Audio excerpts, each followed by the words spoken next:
Hello and welcome to Stumps and Sixes, where every cricketing moment finds its voice. The World Cup has kicked off in USA and West Indies, and now the men in blue are going to start their campaign off against Ireland tomorrow. We are going to be building up to the match. I'm your host, and I have with me Zafar and Gershom. Your initial thoughts on tomorrow's game? I think it's long due that the cricket, surpasses Asia and, Asian continent and goes to the US.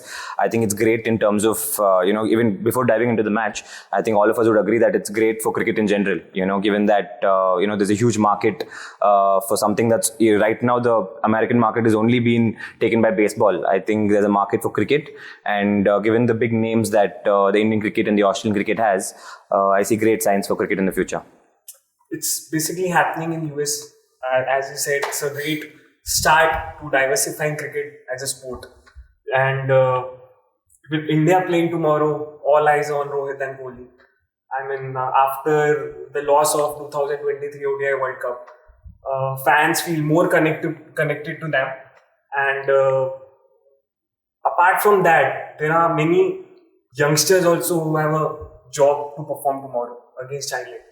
And we put up a win and we continue the momentum, and I wish we cross the final line this time. So the hosts USA and West Indies both have started off their campaigns with wins, and Oman, Namibia, teams like Papua New Guinea also got a chance. They have playing their first T20 World Cups. So how do you see the first 7 games?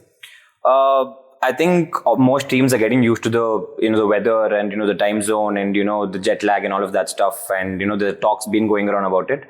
But yeah, great signs. I think USA, for some very lesser known teams, you mentioned Namibia and Oman, being associate nations, they're not really spoken about much. And again, given the bigger picture where the game is escalated to a level of 20 teams, great signs. I think we're waiting for the blockbuster, which is India-Pakistan, which we'll get to later.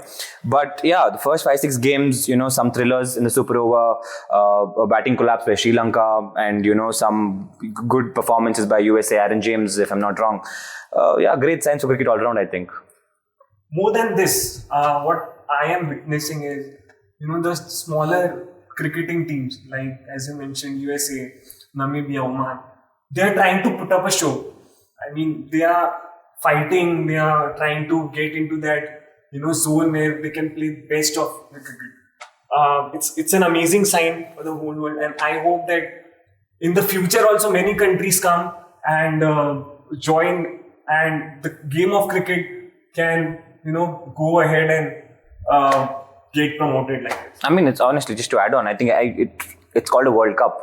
We have like 160 odd countries or whatever, and we get 8 or 9 in the 50 over World Cup that we had. It's almost necessary that at this point, cricket's been around for a long time, and the kind of market it has in Asia, it has to grow, and that's the only way the game can survive. Is it's just great signs all around, I think. Yes, exactly. And now the blockbuster team, India, when you talk about ICC tournaments, you always talk about India, who is one of the cricketing powerhouse, as they say. So now India, they started their World Cup. They got acclimatized to the conditions. They played against Bangladesh. And in that now, talking about the batting order, Rishabh Pant came in at number 3, and he performed really well. So where do you see him bat? Tricky question. I think I think a lot of fans and I think Team India itself has a very huge doubt in terms of what the playing 11 has to be. But personally, I don't know if you're going to agree with me. I want Kohli to open. I want Kohli and Rohit to open. I want Pant at 1 down, gives in that left-hand combination, and then you have Surya coming in. And then after that, you're going to see if a left-hander gets out, you get in Dubey. If a right-hander gets out, you get in a right-hander, and you maintain that right-left combination is what I feel has to be done. But again, you have Yashasvi Jaiswal, who's had an amazing IPL, and the kind of starts that he can give. It's a nice decision to make. I think it's a nice question to have, because you have a lot of options and you don't know which one you're going to play, which is way better than not having options at all. That most teams that we see at these days. So personally, as I said, I would want Kohli to open. I want your top 2 best batsmen to play at the top of the innings, have the most number of overs. And if you see the rest of the batting order, all of them are explosive batsmen. So irrespective of the first wicket falls in the first over or the 19th over, you can, bet your money that they'll come in and, swing from ball 1. So that's where I'm at. But Rohit and Dravid have that decision to make. And let's see what they're going to do. Adding to his point, I mean, I don't agree to open with Rohit and Kohli, just because I'm not saying that Kohli is a bad choice for as an opener, but what I have seen in the Indian cricket team is they have struggled with playing swing initially.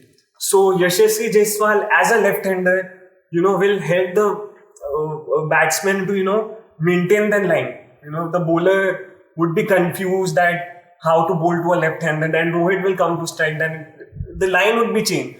So I think Rohit and Jaiswal is a good option.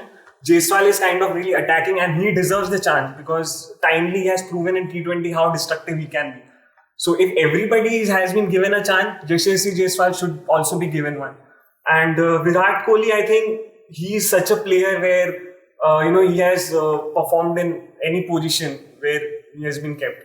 So Virat Kohli is always a good choice to anchor the inning. Once the power play is over, when those 5-6 overs are done and the wicket falls down, he is a good choice to come at one down and anchor the inning. That's what I feel. And opening should always be a left-righty combination. It would definitely help the batsman to find the gaps and hit the boundaries and also manage the swing. I think his makes it's logical reasoning. I think for me it was more of a personal choice because you don't get a lot of Rohit and Kohli batting together these days. So that's where my thought came from. But yeah, it makes sense. If you really didn't want to open with Jaiswal, you could have played Rinku and kept Jaiswal. Like Jaiswal's just getting in drinks if he's not going to open. So Rinku could have given you more depth in the middle order. So I think what he said is what Rohit and Dravid would be thinking too. But from a fan's perspective, and given that these legends are coming to the end of their careers, I would give anything to have them both open the innings. Is where I'm at. That's all. Yeah, like Zafar mentions Yashasvi Jaiswal, it was shocking to see him not bat in the warm-up game, seeing everybody getting a chance. And talk about someone who got a chance, Shivam Dube bowled in that game. When he was playing for CSK, everybody wanted to see him bowl because, of course, the T20 World Cup was coming up. He bowled really good. He bowled, I think, good slower ball in the slow pitch. He got 2 wickets. So how does Shivam Dube bowling help his cause to make it into the playing 11? Of course, fast bowling all-rounder is always a great thing to have, set to have for any team. And they're trying to look ahead of Hardik Pandya. Hardik's still in the squad as well, but they're trying to have more options. And moreover, given the impact player rule in the IPL, he didn't get a lot of chances to bowl. He was subbed in when they needed him to hit those sixes against the spinners.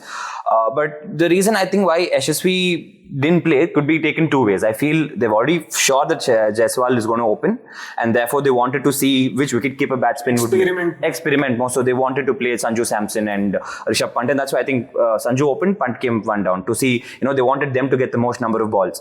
And if that is the only assessment, I think Rishabh Pant is clearly beaten Sanju Samson in that. But so that's one way they're looking at it, and maybe they're looking that Jaiswal's a for sure opening slot, and therefore to come after that they're looking at the assessment of whether Sanju or Rishabh. Or as I said, hopefully, really don't want to bring the same point again. I really hope Kohli and Rohit open the innings for once. For India, I think that's just going to be blockbuster. And again, talking about the growth of the game, right? 2 biggest names in the circuit going around right now, having them open the innings, and I'm pretty sure they're going to get off to a banger. So as a fan's perspective, that makes sense, but Jaiswal looks like a sure shot option to open the innings, I should say. If you talk about Rishabh Pant, he has just come back from such a terrible phase of his life. Those kind of injuries, those surgeries, and again coming back to the Indian team and performing like that at such a big stage, it's inspiring. And why Rishabh Pant should be promoted ahead, we all saw in the warm-up game how he performed. Like it's a really good sign for the middle order. But the mindset he's carrying now, after going through that phase and coming down, the determination, those positive mindset to face those challenging situation in cricketing perspective, I think it's a really positive sign. And if I talk about his game, we saw what kind of shots he has played in the warm-up game as well. Those one-handed sixes, hitting in the gaps. He should be the first choice. And again, he can be very well used to, keep the momentum ahead.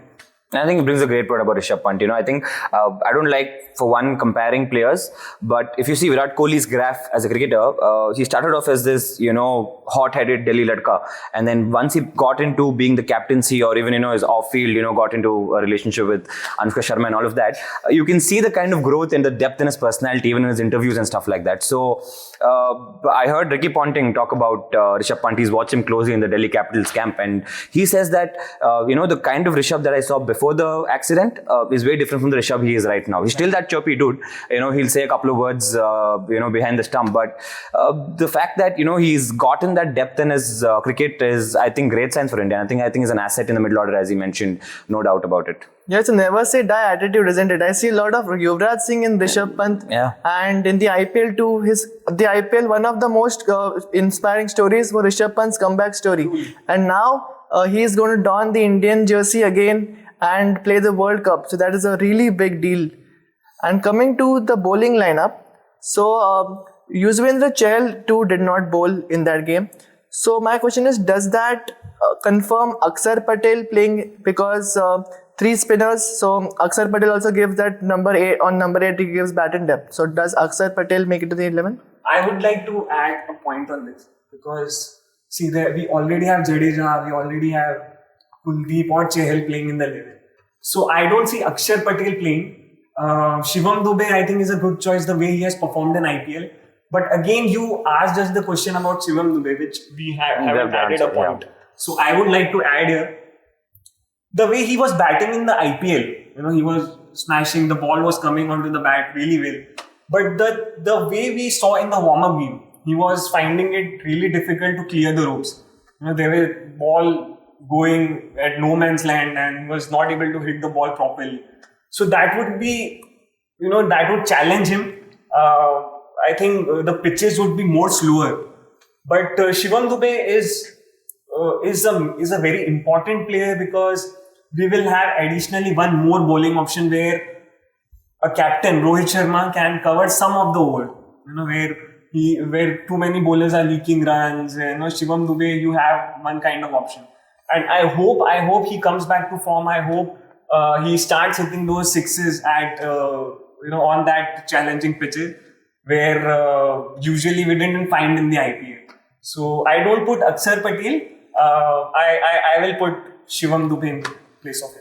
I think the decision will be made on the match day. I think, it depends on, even when we saw when they were releasing the squad, when Ajit Agarkar and Rohit were making that press conference, I think they mentioned that they were going out with 3 spinners, and that was a bold call. And if you've seen the kind of matches that have happened, I think Rohit Sharma's got it spot on. I think, the variable bounce that's there, and even the pace that, it's been really difficult for players like Shivam Dube and a lot of players, these players who, focus on strength more than timing, they'll find it really difficult. And there's one more reason, again, coming back to why I want Kohli to open, being the timer that he is, I would absolutely feel that he would give a blistering start in the opening. But again, this decision on whether you're going to play Akshar, Chahal and Jadeja, Akshar and Jadeja might, for the naked eye, might seem like, they're the similar kind of bowlers, but they're really not. Jadeja is more skiddy, and he's going to bowl it up front and get through his over fast. And Akshar's more bouncy, and with his tall height that he is, he's going to extract more bounce. So this, again, is a very nice question to have for the Indian squad, to not know who to play and, which is the better option. This is going to see if they're going to play with Arshdeep. See, Bumrah is a given. Arshdeep's going to open the new ball with him.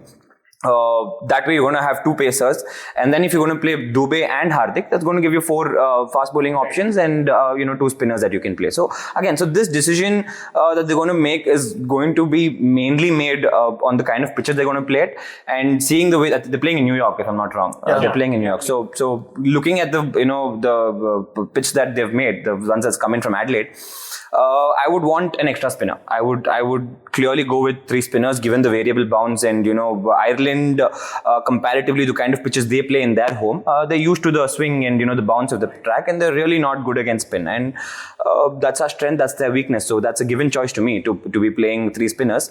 But again, let's see what Dravid's going to take a call. I mean, it's up to them, and I think, I'll be really honest, man. I think it's going to be a no contest.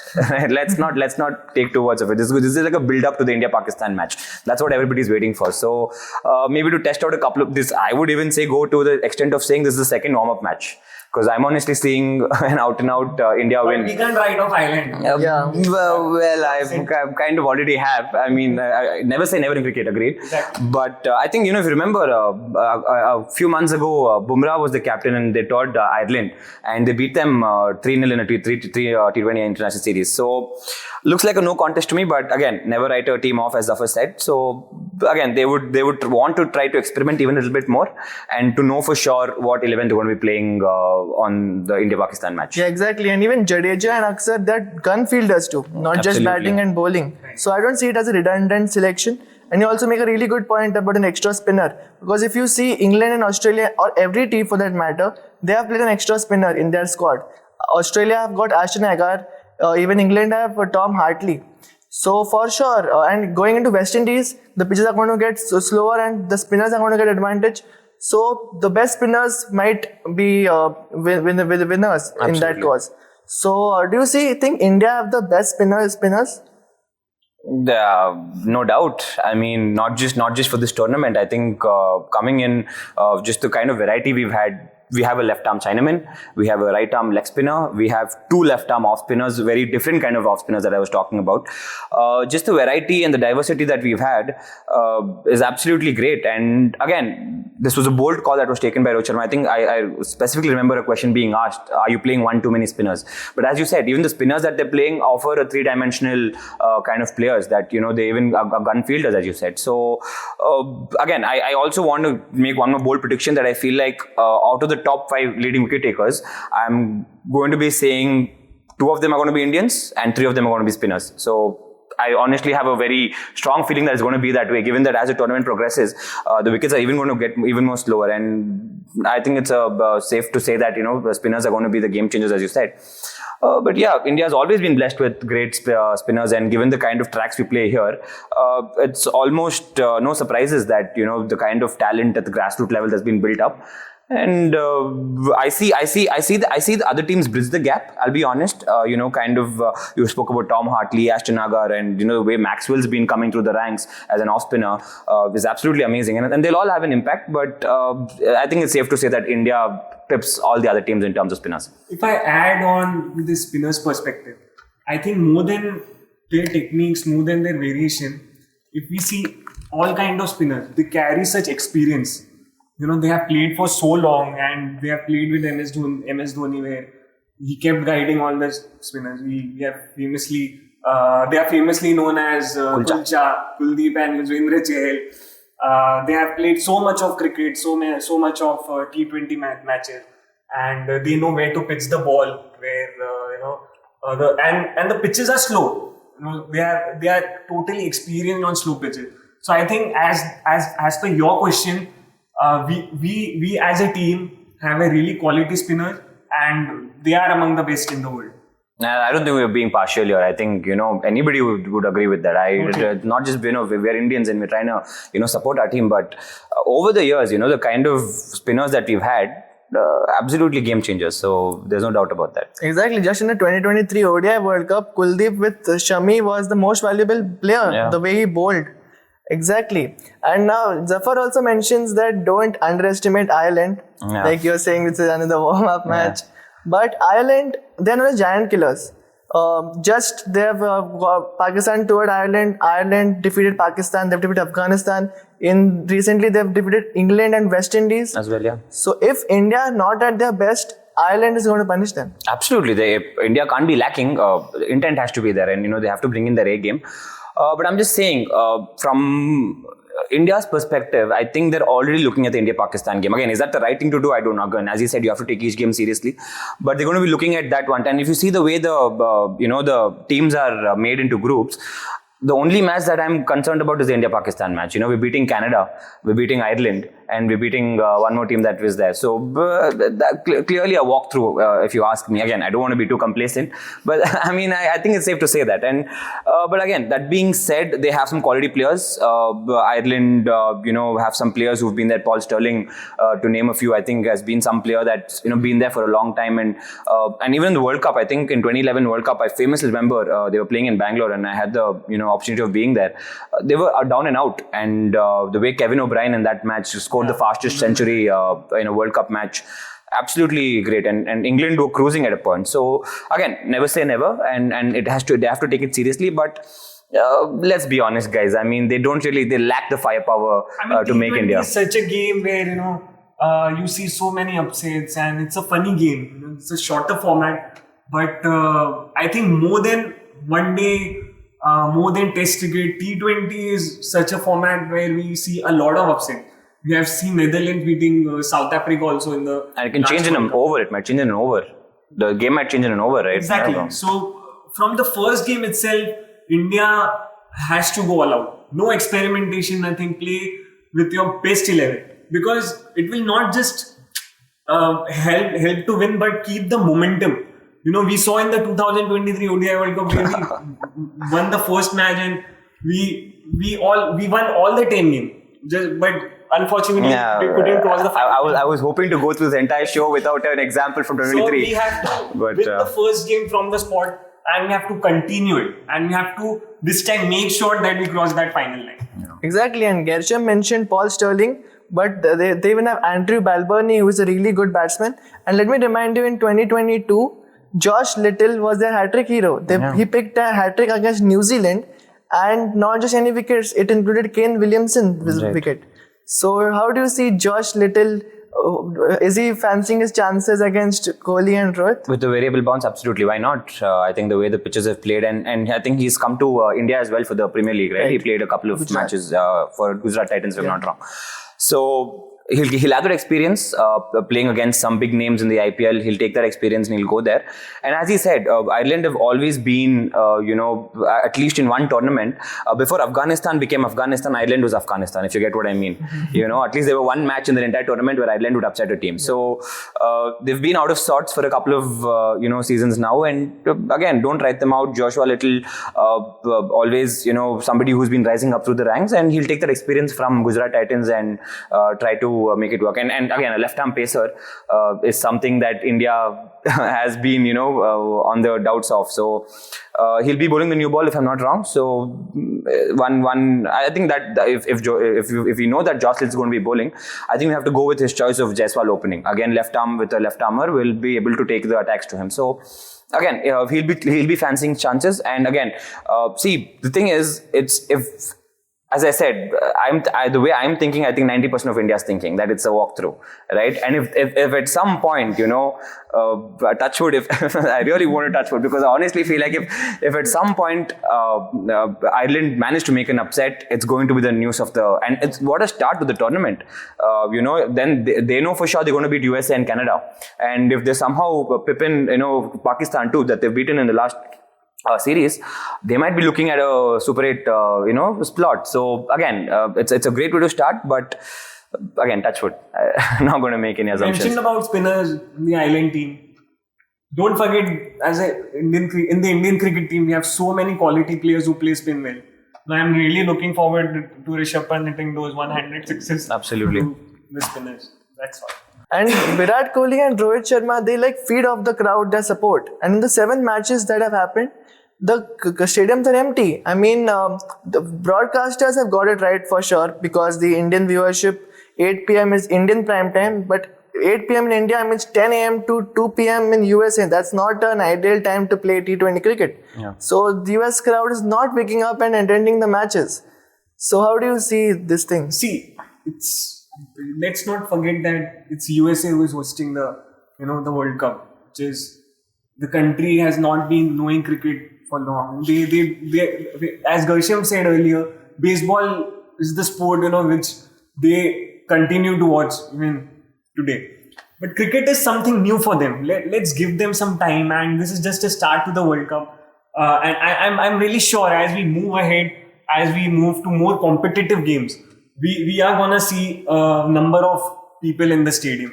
And day-night matches. Yeah, for me, if you ask, I'm not a fan of day games. Right. T20 matches. I really love to see a day-night. A day-night game. Yeah.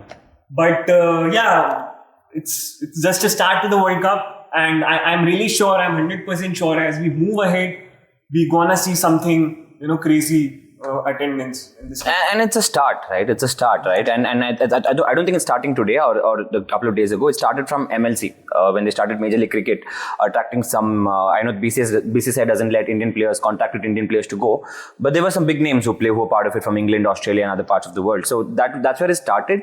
And again, I'm not thinking. See, you're not going to have Native Americans or Europeans invite people come to watch the cricket. Absolutely not. You're going to have a lot of NRIs, Pakistanis, and Asian people who are settled down in America. They're going to be your first viewers. So keeping that in mind, and you said a couple of matches didn't have viewership, absolutely, but I have no doubts the Indian match is going to be filled. I heard that it's a 30,000 odd capacity. It's absolutely going to be filled because there are some players in the team, as you mentioned, Rohit and Kohli, who feed off the crowd.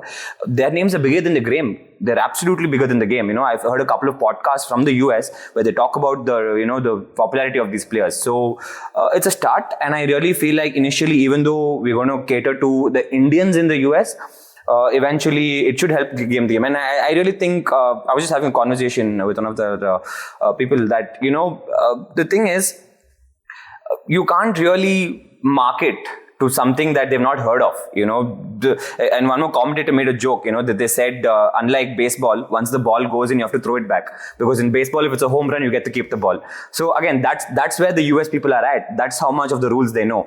But it's a start, as I said, and going forward, these kind of names is going to create a buzz. I saw a couple of late night shows talk about the fact that it's World Cup's happening, and they joked about it, all of that.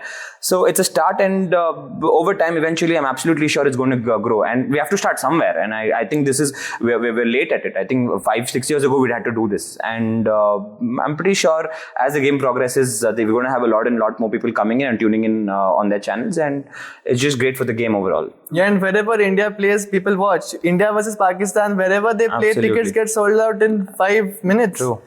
Not even 5 minutes. Even if it's USA, the tickets are getting sold out at a price of 8-9 lakh rupees. I just saw them. So the hype is not less. Yeah. It's the same. But yeah, it's the start. I mean, let India play, let Australia play, let England play, let the competitive games happen, and then we are going to see the crowd. I think it makes a point that I remember even in the IPL, Virat Kohli made a point. They were asking him about the World Cup and how he's going to grow the game and all, and he was saying there's a conversation about it. They're going to look to play the game, and if they are successful in making those performances, people will be interested to watch it. So as people behind talking, yes, we're going to talk about the growth of the game, but the players, each and every player is going to go there to perform to the best of his or her ability. And when they perform it to the best of their ability, I think the game will grow on itself. They don't have to take the onus of it and try to build the game or grow the game. They have to perform the best they can.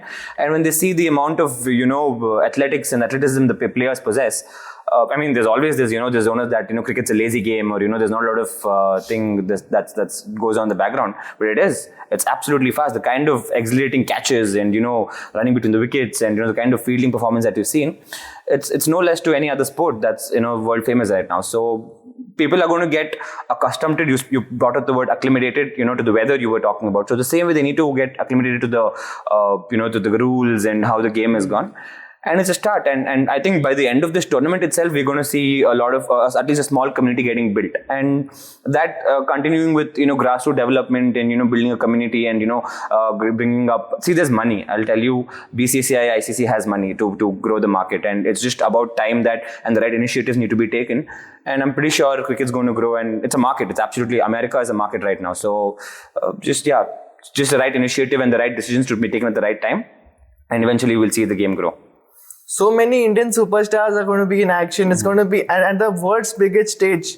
This is going to be a spectacle.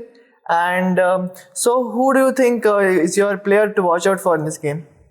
I think I can guess. I think I'll take a guess of who your player is. Rohit? No. Okay. See, so that I thought. Again, see, I'm not being. Okay. I really like Rohit Sharma, but looking at his T20 stats over the year, I won't go for Rohit Sharma now, but he is an exceptional player. Absolutely, agreed. He can make a difference the way he has played, for Indian cricket team. He's altogether a different gravy in the Indian jersey. But right now, the way Virat Kohli has played IPL and he's coming, I think Kohli is number one. Virat Kohli is number one. And the second, I would say, in the bowling unit, It's Bumrah and Arshdeep Singh. Why they have taken Arshdeep Singh is because we need a good quality left arm. They have learned the lesson in the final where they didn't have any more bowling options, and they were leaking runs where they could have bought a left armer and he could have stuck. But how Travis Head got bowled in the IPL, how Mitchell Starc got the wicket. That's why Arshdeep Singh is so important. And the way he has performed in 2022 T20 World Cup, he's an exceptional swing bowler, and the start which we will be having, Bumrah and Arshdeep, it's a very good combination. We're gonna have a lethal swing. So yes, I think Virat Kohli number 1, Bumrah is number 2, and Arshdeep is number 2. These three are my top 3 choices. Just one before I get into the answer. Please stop drawing parallels from the 2023 final. I swear, really, just finally I'm getting over it and suffer. I have the trauma. Yeah, so a couple of times, but yeah, for me it's going to be the spinners. I would absolutely say, given the variable bounce, if they're going to go with 3 spinners, all 3 of them working in tandem in the middle overs, and how they are going to be the main reason behind it is, see, they have to be supported well, right? So who's going to, the bowling in partnerships, I think this word has been thrown around a lot. Bowling in partnerships, and are you going to bowl Kulcha? How does Jadeja come into the equation? How does, Akshar come into the equation? Irrespective of how many spinners you're going to play. When are they going to bowl? Are you going to bowl them up front, after maybe in the 4th, 5th over? And I would honestly, in a T20 international, I think the most important over, people talk about the death overs. I honestly feel the game is made in the 6th over. In the last over of the power play is where usually people take the most chances. So I think who's going to bowl that? Is it going to be a fast bowler, or are you going to go with, because I think in the warm-up game it was Akshar who bowled it, and I was keenly watching who's going to bowl the 6th over. So it was Akshar, and he didn't give a lot of runs. He got a couple of wickets also. I'm not sure what happened, but he bowled pretty decently. So for me, it's going to be the spinners, and how more than the spinners, how Rohit as a captain is going to marshal them around, marshal his troops around is going to be, because let's not forget, just a few weeks ago we were talking about the whole fiasco in the Mumbai Indians thing, and now they've gone to US. See, IPL is over, but they're still the same people. So there are a lot of egos in the team. There are a lot of who's that, who's this, and all of that. So how he's going to, and I always believe in the international circuit, no, you don't need to tell a player what to do. They've done it for a long time. As the captain and the coach, it's only about how you manage the people. Like how, you're going to tell them this is your role and this is what you need to do. And make sure that they do it at the right time and the right place. So Rohit as a captain is going to be my, player to watch out for, and how he's going to, it starts way before the match starts. The 11 that we're discussing so long, I think that's where his captaincy is going to be decided. And second of all, once they start and once they bowl, making sure his bowlers are well rotated, and you're not bowling 2-3 overs in a trot, and try to change things up. I think that's going to be the aspect that's going to stand out for me. And one more thing is, see, even if in the power play, in the first 5 overs, if our pacers are conceding too many runs, we have such quality spinners who can bowl in the power play as well. Absolutely. As you mentioned, Akshar Patel, he has so much of experience. He has bowled a lot of times in the power play and saved a lot of runs. So we have a good spinning options who can, take over and continue to bowl in the power play and stop the runs flowing. So we have a stable bowling unit. We have a stable batting unit. Why we are not giving, as an Indian fan, why we are not giving chances to Indian cricket team this World Cup is because of the final. Yeah. Again, I'm really sorry to mention, but this is the fact. Right. We are not giving chances because they won all the 10 games and they couldn't get a hand on the trophy. But that's why we have less hopes. But let's not forget, as a cricket fan, as a cricket watcher, that this team has a potential. If they go ahead, if they play with their same temperament, same mindset, they believe on themselves, I think it's going to be an amazing tournament. I think that brings a great point. I think the major reason why we've not been able to finish that last hurdle in ICC tournaments has to be mainly because of the unnecessary major expectation. There's a very controversial topic that I talk about with all my friends. It's just a game. You're going to have a winner, you're going to have a loser. And you might think sitting, in the stands, or, when you're going on social media, and, players read it. Let me be honest, players do read it. And when you're putting that unnecessary pressure, it's absolutely going to, make that small little difference on the field. So I think let's go to the blank mind. Fancy our chances, but let's be prepared. Honestly, I think I have to quote Virat Kohli: "If we win, we celebrate. If we don't, we recalibrate." So I think let's just be at that, and let's see how it goes. I still don't want to go through that trauma. Less expectation. Full support. And I asked you one player and you already named more than 5. And I'm surprised nobody mentioned Suryakumar Yadav. I think Suryakumar Yadav is arguably one of the best T20 I think the way batters. the game's going to go, I don't think Suryakumar would have to bat. Honestly, that's where we're at. I think, if you're going to chase, given our very balanced bowling lineup, I'm pretty sure, we can get them all out for a very low total and then chase it down. Unless we bat first and take a couple of risks early on, and then he might have to come again. A world-class player, no doubt. But I think for this match specifically, I think the players that he mentioned and I mentioned would be in the forefront. Given the conditions and all of that is all we're saying. And why Suryakumar Yadav? I think he's too good as a player. That's why we didn't mention him. It's a given, right? Yeah, he can prove himself. We have seen him, perform in so many games. He's a 360-degree player. He can find gaps. He can find the gaps so well. So we didn't have to mention him because the world knows how good he is as a player. And I'll be totally happy if he comes and plays in that kind of a form where he's hitting the ball over all parts of the ground. So there are so famous shots. There's Supla shot. There's overcover where he plays. I'm really looking forward to see him back. But I think his biggest test will come against quality bowling lineups. I don't really think, if there's one negative aspect in his international career, which is a short career as of right now, has to be the fact that he's not been able to perform against quality lineups. So again, against a less experienced team like Ireland, I'm pretty sure he's going to bring his A game. But his biggest challenge as of yet, personal challenge for him, will come later on. He has to prove against big teams. Big teams, yeah. Yeah, India for sure know that Suryakumar Yadav won't be performing in every game, but when he plays, he's going to be the one who's going to finish the game for India for sure. Suryakumar Yadav, not just for this match, but for the T20 World Cup, 100% a player to look out for. And hopefully, like Zafar was mentioning, the 2023 World Cup final, the trauma, and Gershom didn't like it. So hopefully, the only way to wash that off is by winning the 2024 World Cup. Don't do already first show. No, Vivan. Exactly. Don't do that. Okay. Yeah, let's just. That's all about the India vs Ireland game. We'll all be looking forward to how the Men in Blue open their campaign, hopefully with a win. We'll also be covering India versus Pakistan, high-octane clashes, high-octane rivalries like England versus Australia too. Thank you guys for tuning in. Thank you. And please follow our social media handles too and stay tuned.